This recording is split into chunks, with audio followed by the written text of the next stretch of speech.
Welcome. Welcome to Your Community Mental Health, hosted by NAMI Miami Dade County. We are so excited to be here. We thank Grant and Michael Miller for inviting us to use this amazing platform to reach our community. I'm your host, Susan Racher. I'm a volunteer board president of NAMI Miami Dade County, our Miami-Dade and Keys affiliate of the largest peer-to-peer mental health organization in the country. And what is a peer-to-peer mental health organization? We're an organization that provides support groups, education classes, outreach, prevention, and information provided by people with lived experience who are especially trained according to a national model provided by NAMI, National Alliance on Mental Illness. I myself am a parent of a young man who experienced serious mental health issues in college, and I sought help from NAMI, and NAMI's programs and its support groups healed our son as well as our family. Today, we are going to focus on youth mental health, what our children and young adults need to know, and what the people who care for them need to know. To help us unpack this very, very important topic, I have my colleague at NAMI and our NAMI youth programs coordinator, Estephania Plascencia, we call her Fanny, who will join me in spending the next 30 minutes or so providing great insight and what you need to know about mental health. I'd like to first set the landscape. Why is this an important topic? Why is this something that NAMI is critically focusing on and you should critically focus on? First of all, mental health conditions have their onset in youth. 75% of the cases between the teens and late 20s. That is exactly the time period in which our son became ill and began his journey to recovery. In 2019, the Surgeon General said that 1 in 3 high school students expressed hopelessness, feelings of depression. It was a 40% increase from 2009. But a recent CDC survey that was released just in the last month put that number at 44% and embellished it with a very disturbing fact that in 7,700 students surveyed by the CDC, 20% of the students had contemplated suicide in the prior year. Among adolescents, there's been a 31% increase in emergency room visits due to suicide attempts. And now suicide is the second leading cause of death among children and young adults. This is a very disturbing, worrisome public health issue, and we at NAMI are working hard to address it with our prevention programs that Fanny leads, as well as a suicide prevention program that we will be adding. Suicide rates among young children below age 13 have been increasing, and Black children now are twice as likely to end their lives by suicide as white children. Bottom line, the CDC, the Surgeon General, and the American Academy of Pediatrics have sounded the alarm. With that landscape, I am delighted to introduce Fanny, who will tell us a little bit about herself, how she came to this work. She is a passionate and dedicated advocate for our youth and the people who love them. Fanny, I am so happy to be with you today. Me too. Thank you. Thank you, Susan. And like you mentioned, my name is Estephania Plascencia. I'm the youth program coordinator with NAMI Miami Dade. And I'm also a student at FIU. I'm in the latest stages of finishing my master's. Yay. Yes, and I try to focus a little bit in biostatistics. I enjoy that too. And I'm a former teacher. So I love working with youth. And so I'm also a peer. That means I'm a person with lived experience, right? And that's how I joined NAMI 5 years ago. I was diagnosed with chronic depression and anxiety approximately 7 years already. And so that's how I got to NAMI. I was Googling, I was looking for some support, and I found NAMI Miami Dade. And they told me about this incredibly awesome class called Peer to Peer, and I took it. I It was for 8 weeks. I learned a lot about meditation. I learned a lot about medications, how to interact with providers. I even created my own relapse prevention plan at the end of the course. And well, and then I joined support groups and I never left. So that's um, a little bit about me. And to tell you a little bit more about my story, I started experiencing symptoms of mental health conditions ever since I was in elementary school. And so it was a little bit hard for my parents, definitely, because they did not see, or they saw the signs, but they didn't know those were signs of a mental health condition. I was a very apprehensive kid.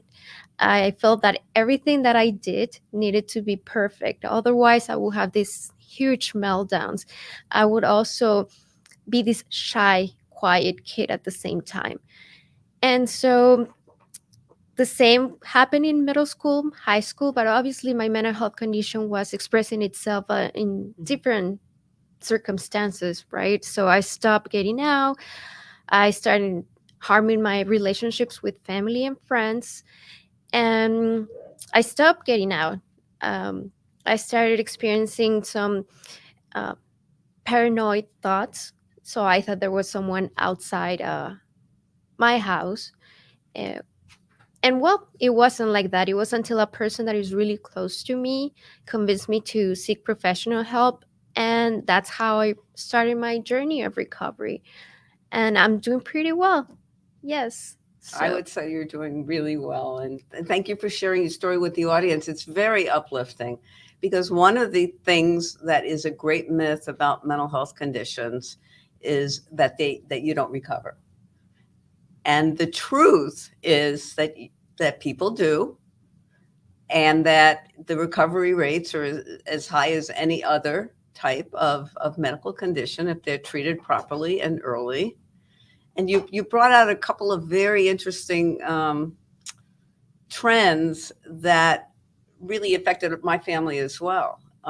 Matthew lived with mental health challenges for several years. We didn't see it because when you're a kid or a teenager or a college student, there's so many changes going around. The hormones are raging, there's moodiness, there's changes in social habits. And unless a caregiver, a parent is perceptive and understands what to look for, which is what you do such a good job, and we'll talk about it, teaching them, it could be dismissed as they're sowing their oats. yes, Or definitely. they're just, they're trying too hard, or as opposed to maybe we need to pay attention to this. Yes, As a definitely. result, nationally, there's a 6 to 8 year period of time between onset. A lot of people are suffering in silence. And so, thank you for for lifting that up, and because those are issues that we definitely want to address with the community. So, give us an overview of the youth programs, Fanny. What are we doing at NAMI? What is the goal of these programs? What do they cover? Hmm. And and what has been your experience in delivering them community wide? Yeah, so we have a couple of our youth programs. The first one, and I would say it's it's been all over the county. It's Ending the Silence, and this is our prevention and early intervention program for youth. And so it's for youth, middle school, high school, also for college, and there's also a module for parents and caregivers.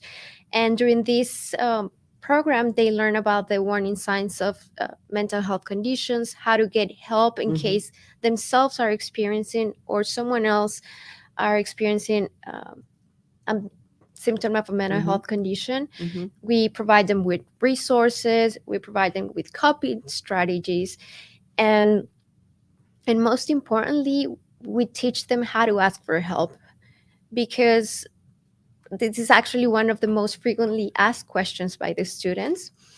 Mhm. And so the format of this program is a 50-minute presentation. We go Mhm. we explore the topics: what is mental health, what is a mental health condition, warning signs, like I mentioned. And then at the end, what makes it really unique, and NAMI in general, I Mhm. always say, is that we have a young adult sharing their story living with a mental health condition. And Mhm. the story really mirrors the structure of the PowerPoint. So to reinforce the information, it really, at the end of the day, that's what the kids remember. Mhm. And there's always a lot of questions. And just before continuing with the student one, I just want to tell you a little bit about the family one, which it is similar, however, it's a different perspective. So in this one, parents learn how to recognize Mhm. behavior, a typical one, and one that is related to a mental health condition. Like you were saying, it's Mhm. very important.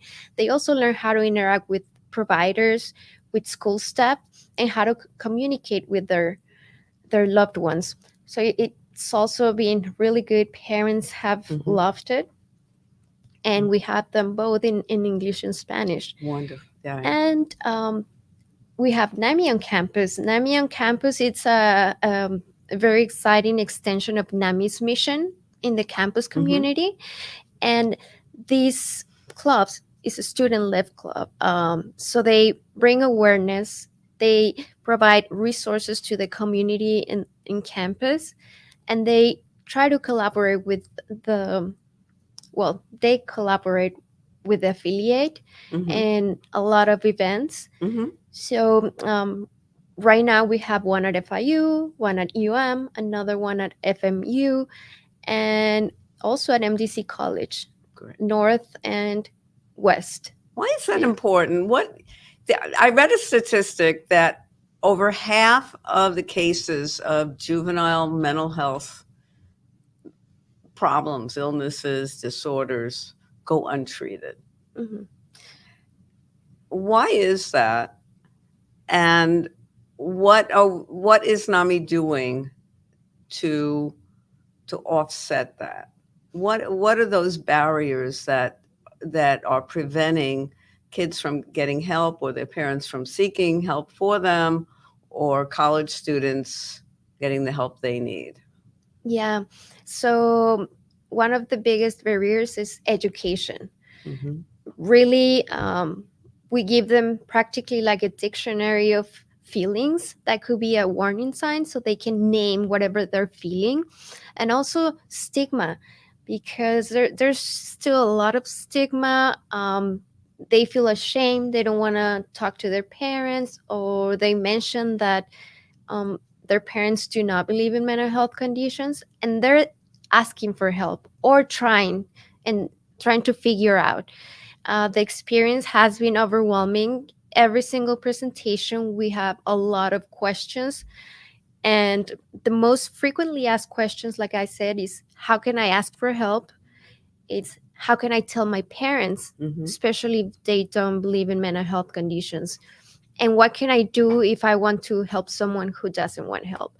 And it is very uh, repetitive. Hmm. So that tells us that we show them this is very common, you're not alone, and really help us, reduce stigma. So it's been wonderful. Yes. You're definitely not alone. And one of the intriguing things that I've experienced, Fanny, and I know you have too, is when we talk openly about our own mental health journeys or our loved ones' mental health journeys. My son, Matt, as you know, is a tremendous advocate, writes music about his experience. and is a peer counselor going for his social work degree to help others. When we talk openly, the room opens up, and 1 out of 3 people at least raise their hand or come to talk to us afterwards to share their experiences, ask for advice, talk about a loved one. So why is everything so hush hush when it is so commonplace? And then when we have answers for people, we have treatment, we have NAMI groups and support and education and building a community around their mental health journey. When you work with the schools and the teachers and the colleges, describe what it is like when you open that door to that conversation. Yes, it is great. And I have a really unique testimony story that happened in one of our very large presentations. We presented to 200 kids or a little bit more. And right after sharing our story, a kid stood up and said, I do want to share my story as well. So everyone was impacted. But in after front that, of all their friends. 250. So our story, listening about someone who went through the same situation or similar situation, just made them believe it's normal, actually believe that it's okay what is happening to me. So it's been really impactful in that sense. They always come at the end of each presentation and continue asking more questions like, are you guys coming back? How could I contact you guys? Can I call NAMI if I need some resources? So really, it opens the door for the conversation. So for our audience, Fanny, could you give us just a couple of cliff notes? I don't know if people use that expression anymore. When I was growing up and you didn't want to read a big volume, you bought cliff notes. I never did that, of course, but others did. A cliff notes version of ETS. And what do people need to watch out for? Both among their friends, because kids are usually the first ones to perceive. Yeah. So we definitely... As well as parents. Oh, yes. Yes. Definitely we need to start, and we always start with what is mental health. And we tell them mental health or being mentally healthy makes you do well, makes you feel happy. You know how to roll with the punches in a positive way. And then we tell them what mental health conditions are. We want them to understand these are physical conditions, just like, cancer, just like diabetes. So we want them to understand that, and that those are not limiting.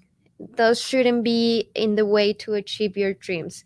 And then after, we definitely tell them about different warning signs that are not specific to a condition, but to any condition. And we always start by saying everyone can feel sad, everyone can feel withdrawn, but if it's for more than 2 weeks and it's getting in the way of your daily activities, then it's time to talk to someone. And we also talk about some of those warning signs that are also negative coping strategies, like excessive use of alcohol, self-harm, using laxatives. And actually, in some of the evaluations, because we do, and I can tell you more about that later, we've had kids telling us, I didn't know that using laxatives or depriving myself is considered a mental health condition. So I think I need to talk to someone. That's an eating disorder, right? It is. So they feel it, but they don't know that is part of something that can be fixed, a mental health condition. I remember the first time I took Family to Family after Matt became ill. It's a Family to Family is a 20-hour educational class for family members to teach them how to advocate for their loved one, how to understand their mental health condition. I remember having told everybody ahead of time before Matt's illness came on without any warning. We had no idea. And I remember sitting in that Family to Family class going, check, check, loss of sleep, check, a little bit of isolation, check. Things that brought him joy were no longer check. And I didn't know. I didn't know. And that's why I became such a avid, rabid, zealous advocate to reach other parents, because I felt so bad that these were warning signs that I could have been educated in, that we could have been educated in and intervened early, and we didn't know. Yes, We absolutely. attributed it to, oh, he's up all night, he's not getting any sleep because he's so interested in what he's doing. No, no, changing sleep habits is huge. It is. It is definitely. And that's why we have that important piece in our youth program, the presentation Ending the Silence for Families. Because, yes, we educate students, they're ready to ask for help. But then the other part, parents may not know about this. So Mhm. we also need to prepare them for that conversation. And it is, I mean, it There's is great great. fear also of parents having their children labeled. Definitely, that's also been one of. We've had all types of situations in these presentations. We've had Mhm. from the parent, like you said, I did not know. Like, my kid has this, and this. Even teachers, one of the teachers said, there's a girl who has been contacting me, and I did not know those were mental health conditions. So Right. she reached out to her and she followed up. Perseveration, right? Yes. Right. So, and yet also we have those parents that prefer not to say anything. Mhm. They prefer not to turn on their camera, but they're very attentive. And after that, they just send thank you messages. Right, Hmm. right. So you mentioned, and we've seen it, stigma is a huge barrier. In fact, a lot of academic research points to stigma as being the key barrier, followed by lack of access to medical, psychiatric, and psychological medical care. So how do we combat stigma? What do you see? What are some of the tools that you use to combat stigma, and how do you measure it with the programs that you run, Yeah. both on campus Hmm. as well as in the high schools and middle schools? Yeah. So, well, first of all, the way we address stigma is by sharing our story, and we think that's the best tool that we have. Now, like you said at the beginning of the presentation, we have a pre-test. We specifically measure the knowledge and, like you said, uh, reduction of stigma. And at the end, we have the same one, and that's how we measure pre-post. Some of the questions that measure that, it's, will you feel comfortable working in class with a classmate with mental health condition? Will you feel safe if someone with a mental health condition approached you? um, will you date someone who has a mental health condition? So is this type of questions Hmm. that helps us measure. And actually, we've been doing pretty well. We kids, what? Sorry, one of the questions that gets the most percentage is I wouldn't be, I wouldn't feel scared if someone with a mental health condition approached me, and Hmm. I would definitely encourage my friend to ask for help. Very important. Hmm. Very, because as we just talked about, kids are very perceptive, and they know if a friend is harming themselves or experiencing and practicing risky behavior. So helping a friend is very, very important. And how do you communicate with the parents when you give a presentation at school? Express the resources and the communication you send home with the kids. Yeah, Let us. so it's a structure. We do have a survey at the end. The presenter is a parent with lived experience, and they intertwine their story in the presentation. And at the end, there's also a youth. Now, they also receive a handout, and they have a summary of everything that they learned in the presentation, and they also receive local and national resources for them and for their students, sorry, their kids. Right. And we have it in our handout. How can I talk? What are some of the simple questions that I can use to start the conversation? Wow. Hmm. And yeah, it's been People don't great. know where to go to. If somebody has a stomach ailment or a sinus infection, they know exactly what to do. When people have a mental health condition, they don't know what to do. And so calling us at NAMI Miami, 305-665-2540, or going to NAMIMiami.org could help direct people to community resources. Just coming into this interview, we were asked about a friend who in college who didn't know where to go for help, and we know where to direct folks. So I would suggest to the audience, please, use our resources. As we talk about stigma, I know when we were going through our family's journey with Matthew, we felt until we met folks from NAMI that we were the only ones going through it. And then we went to a major event in Broward. We had connected with NAMI Broward because NAMI Miami had really not been rebooted and restarted yet as we have in the last 6 years. We went to NAMI Broward. We went to this walk, and we saw 1,000 people all having a really great time celebrating mental health, talking openly about mental health. And to us, that was such a pressure release and a stigma reduction.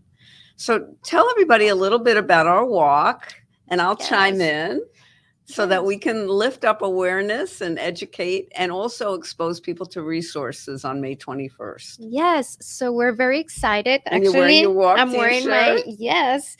And it's going to be, well, this is the first in-person walk in Miami-Dade. Last year we had a hybrid one, and it was wonderful because a lot of people walk around their schools, around their neighborhoods, took pictures and showed it to them, just bringing awareness. But this year it's going to be so exciting because we're going to be able to meet. We're going to be meeting at the museum park. And I don't know the exact the name because I always forget it. Maurice so I'm sorry. Ferre Park, Maurice named after a Ferre. wonderful, Yes. wonderful man. Yes. So we're going to be there on 21st. We want to invite you all to go and register your team. Now, whether you raise or not money, that's okay. We want you to come and raise awareness with us. And if you have any questions about the walk, again, you can give us a call at 305-665-250. If you need us to help you create your team, that will be wonderful. And there's going to be resources. It's going to be fun. So just bring your friends, family. We're also at the walk going to do a mini version of Ending the Silence to give the community a taste of the longer version. And we will also be providing the second pillar of our prevention program for suicide prevention. And both Ending the Silence and our suicide prevention initiative really have the same philosophy. And that is, we all have a responsibility to be educated and to have knowledge about mental health conditions and suicide risk. Just as we know CPR and we know first aid and we learn the Heimlich maneuver to help somebody who's choking, we need to educate ourselves because it could be a family member, as it was in my case. It could be a staff member or an employee. It could be a friend of your child or a family member who needs help, who needs you to be educated with that question, how are you? And do you want to talk about it? And educated in what do you do when they share and open up to you. So Ending the Silence is one pillar of our prevention programming, and QPR, Question, Persuade, and Refer, a national evidence-based program, is the second pillar that we're providing, all free to the community, with the understanding that we're all gatekeepers. We're all connected. We're all part of a community, and we can help each other through various crises and challenges. It doesn't take the place of clinical help, but it opens the door to helping folks and people you care about take that step to get help if they need it. So the walk is on May 21st. We'll be doing Ending the Silence, or ETS, as we talk about. And we'll be doing a preview of our suicide prevention programming, as well as I heard that we have the Heat Dancers, and I Oh, heard we have wow. some incredible speakers and food Oh, and the wow. Children's Village and a whole bunch of really cool stuff downtown right How next can to the you not Perez. go? How could you not go? The Yeah. Perez Art Museum, and right next to Perez and the Frost Science Museum. And of course, we'll be there, and you have to come see us. Yes. So please join us. And as Fanny mentioned, if you would like to do a walk team and step up, and that's great, go to NAMIMiami.org. If you just want to join us in solidarity for the message that mental health for all is really important, just come, just show up. We will really be having a great time. Fanny, I think our time is almost up. I'd like to just ask you to, summarize a couple key takeaways for everyone, and then I will. And I would be remiss if I didn't thank several people. I would like to thank Thriving Mind South Florida and the State of Florida Department of Children and Families for their support and funding for NAMI's programs. I would like to thank our lead sponsors, Seminole Hard Rock Hotel, and as our presenting sponsor for the walk, and Deloitte and Key Biscayne Community Foundation as our key sponsors. And so take it away. What do we need to take away from this meeting? Yeah. First of all, education. Education is key here. Stigma. Stigma, that is the biggest reason why people don't get help. Help us reduce stigma. And also, ask for help. You're not alone. And I know also, and we always say it, knowledge can save lives. Talking about our the training that we're offering, QPR. And I'd like to say, realize that we're all gatekeepers. We take care of each other. We are a community. And the more we are knowledgeable about these issues, the more we can help folks. Stigma.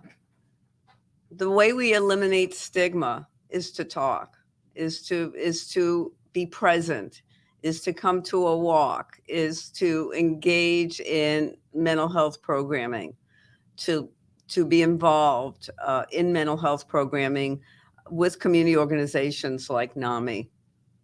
Mental health conditions are treatable. They are extremely treatable. Fanny talked about her story. I talked about my son's story. We need to intervene early. Like any other condition, the longer you wait, the more recalcitrant the disorder becomes. People recover, and recovery rates are high. And finally, NAMI Miami is a free resource. We are staffed by people with lived experience. We have volunteer group of folks with lived experience. We're doing this out of love and passion for the work and to help others, and because we learned a lot through our experiences, and we want to impart that to our community. So please join us. We hope this is the first of many programs. We thank community newspapers again for allowing us to use their remarkable platform and studio. And our next program will focus and do a deep dive on suicide prevention with Pastor Lisa Lesor, our suicide prevention coordinator. So thank you for joining us today. It's been a joy being here.